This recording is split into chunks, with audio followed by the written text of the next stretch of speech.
The people who are supposed to clean up the environment unleash a flood of potentially dangerous wastewater affecting millions of people out west.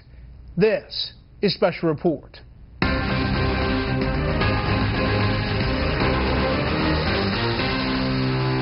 Good evening. Welcome to Washington. I'm Brett Baer. The federal agency that goes after individuals and companies it feels harm the environment is tonight responsible for a disastrous accident in Colorado that is getting worse by the second.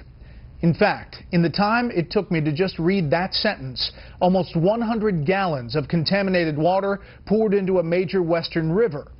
Correspondent Alicia Acuna is in Denver tonight with the latest on the EPA's big mess. 500 gallons per minute is the rate the Environmental Protection Agency says mustard yellow metal contaminated wastewater is flowing into the Animas River in southwestern Colorado. We came out here together and we looked at the river and we cried. The EPA's own workers triggered the spill last Wednesday when a crew investigating the Gold King mine breached a debris dam. At last estimate, more than 3 million gallons of water containing toxic mining chemicals like cadmium, copper, manganese, and zinc has discharged into the river. Weekend sampling found high levels of arsenic and lead as well. Residents are being told to stay away. People in that part of our state love that river and they recreate on it, and the tragedy is that what will happen to the aquatic wildlife in that area. But the EPA-caused disaster has implications beyond Colorado. The Animas River flows into New Mexico and into the Colorado River, which supplies millions of people in the west. Phoenix, Las Vegas, Los Angeles, San Diego, they're relying on a large part upon water that originates in our state. So the interconnectedness is highlighted in a tragedy like this. The EPA says as the toxic plume moves, it naturally dilutes. But residents here and downstream are horrified, including New Mexico Governor Susana Martinez, who promised to hold the federal government responsible for the cleanup. You can't even describe it. It's like when I flew over the fires and you see something that your mind isn't ready or adjusted to see. One option, according to the agency's regional administrator, getting on the national priorities list for designation as a Superfund cleanup site.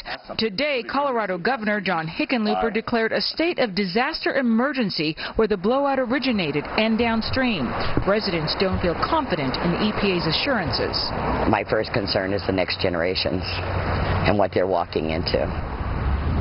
And in a conference call with members of the media, the EPA was pressed on why, of all agencies, it could not prevent something like this from happening. The answer, Brett, from one of the administrators was there will be an independent investigation to figure that out. Brett. Alicia Acuna live in Denver tonight. Alicia, thank you.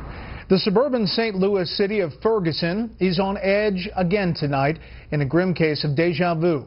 It was 1 year ago that riots broke out following the killing of an African-American man by a white police officer. That police officer was cleared of any wrongdoing. But now, more violence, more raw emotion, and more shootings. Correspondent Rich Edson is in Ferguson tonight. Hi, Rich. Brett, they're waiting for nightfall. Protesters who say they want to demonstrate peacefully, police officers who say they want the same. And again, St. Louis County is in a state of emergency. Less than 24 hours ago, protests devolved into shooting in Ferguson, Missouri. Police say they shot Tyrone Harris, leaving him in critical condition, after they say the suspect shot at them following a chase. Authorities have charged Harris with 10 counts, including first-degree assault on a police officer. Now officials from Ferguson to Washington, D.C. are calling for peaceful protests. I strongly condemn the violence that was perpetrated against the community, including the police officers in Ferguson last evening. Not only does violence obscure any message of peaceful protest, it places the community as well as the officers who are seeking to protect it in harm's way. Listen, a lot of emotions, I get it, but this is something different. And we can't sustain this as a community as we move forward. We have other individuals out there who are armed right now. They're part of this group. We need the public's help. We can't do it by ourselves. This as Ferguson gathered to commemorate the one-year anniversary of Michael Brown's death. A white police officer killed the unarmed black teen. Police say Brown attacked Officer Darren Wilson. Prosecutors never brought charges against Wilson. Neither did federal authorities, though the town is under federal monitoring after the Department of Justice claimed in a report that city officials engaged in a pattern of racism. Officers in St. Louis have arrested dozens already today as this community braces for nightfall. There had been days of peaceful protests here in this St. Louis County suburb to mark the one-year anniversary of Michael Brown's death. Community leaders hope it returns that way this evening. Brent? Rich Edson live in Ferguson. Rich, thank you. Federal and local authorities are blaming each other for the latest murder linked to an illegal immigrant and known criminal set free despite efforts from immigration officials. Correspondent William Lajeunesse has the latest tonight from Los Angeles.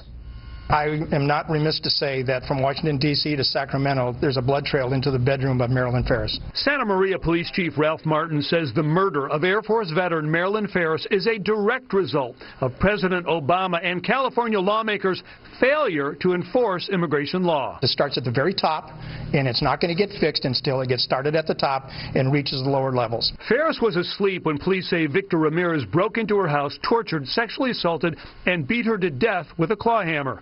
An illegal immigrant with a lengthy criminal record, Ramirez had been in jail just 4 days prior on a felony, but prosecutors pled the case down to a misdemeanor, and though federal officials knew Ramirez was in jail, they did not consider him an enforcement priority, leaving the sheriff no choice but to release him. County sheriffs are being put in an absolutely untenable position by the lack of alignment between the federal law and the state law. Unlike the Bush years when federal and local police worked together to deport criminal aliens, President Obama has chosen not to enforce federal immigration law unless an illegal immigrant is convicted of a felony or 3 serious misdemeanors. I do not believe that the federal government and the U.S. Congress should mandate the behavior of state and local law enforcement. That allows sanctuary states like California to pass laws prohibiting local cops from cooperating with immigration detainers, despite a federal law that says they must. Police arrested Ramirez 6 times in 15 months, including 2 felonies. But when those were pled down, he fell under the feds' radar. They did issue 1 detainer, but never filed a warrant, which allowed Ramirez, like thousands of other criminal aliens, to remain free. He appears in court later this week. Brett? William, thank you. So who is most to blame for what happened in Santa Maria? Let me know at facebook.com/BrettBaerSR or on Twitter @BrettBaer. You can use the hashtag special report. Up next, so what else happened at last week's debate besides Donald Trump? First, here's what some of our Fox affiliates around the country are covering tonight. Fox 26 in Houston as the suspect in a mass murder appears in court. David Conley is accused of killing his ex-wife, her husband, and her 6 young children. One of those children was his own. The attorney says the ex-wife had texted her mother that she was being held at gunpoint. Fox 10 in Phoenix has a rock slide brought on by heavy rains forces officials to close a highway north of the Grand Canyon. Boulders blocked Highway 89A. Crews are working to remove those rocks. And this is a live look at Indianapolis from our affiliate Fox 59. The big story there tonight, Target stores are removing the words boys and girls from signage in some departments. It says some customers objected to signs distinguishing such things as boys betting and girls betting sets. Others are criticizing Target for being too politically correct. That's tonight's live look outside the Beltway from Special Report. We'll be right back.